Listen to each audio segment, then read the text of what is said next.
እኛም እንለየው ከወንዶች በጾታ ግንኙነት ብቻ ነው። ወንድ ልጅ ያለው አቅም እኛም አለን እና ይሄንን ይሄ ከንጹህ ልብ የወጣ የጥበብ ቃል እንጂ የአእምሮ የእውቀት ውጤት አይደለም። ይሄ በትክክል ከንጹህ ልብ የሚወጣ የጥበብ ቃል ነው። ልጅቱ ለማለቅ የፈለገችው እኔ ላስተካክለው በንግግር መሃል ፈጥላን ይሆን ይችላል። በወንድና በሴት መካከል ያለው ልዩነት የጾታ ግንኙነት ነው አለች። ወንድም ያደርጋል፣ ሴትም ግንኙነት ታደርጋለች እኮ እሱ የጋራ ነገር ነው። ግን በሴትና በወንድ መካከል የሚባለው ልዩነት ጾታ ነው። ሴት ልጅ ደግሞ በጾታው አይደለም የምታስበው፣ ወንድም በጾታው አይደለም የሚያስበው።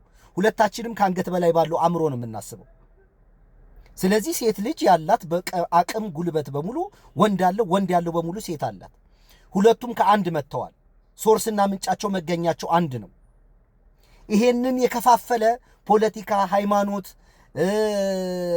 ባህል ምናምን የሚባል ነገር እንጂ በሴትና በወንድ መካከል የ5 ሳንቲም ልዩነት የለም።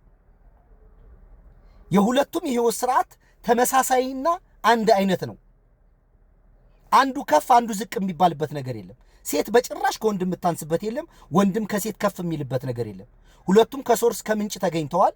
የሶርስና የምንጭ ዘር ማባዣ ፍጥረቶች እንጂ በራሳቸው የተለየ የሆነ ክብር የሚያሰጣቸው ነገር የለም።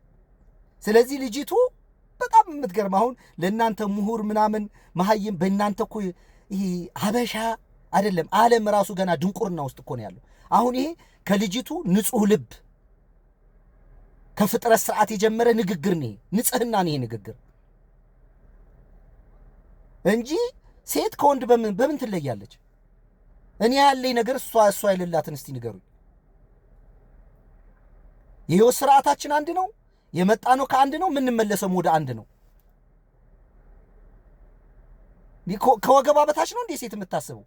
እኛስ ከወገባችን በታች ነው የምናስበው። ጾታ የክብር መገለጫ አይደለም፣ የማነስም የመተለቅም አይደለም።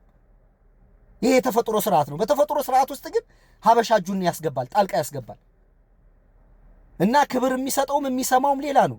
ይሄ ጥበበኛ ጆሮ ካልሆነ የጥበብን ቃል አያዳምጥም። ጥበበኛ አይን ከሌለህ ጥበብ የሰራውን ነገር አትመለከትም። እና ልጅቱ ጠቅለል ሲል ከልቧ የጀመረ የተፈጥሮ ስርዓት ቋንቋ ነው ይሄ።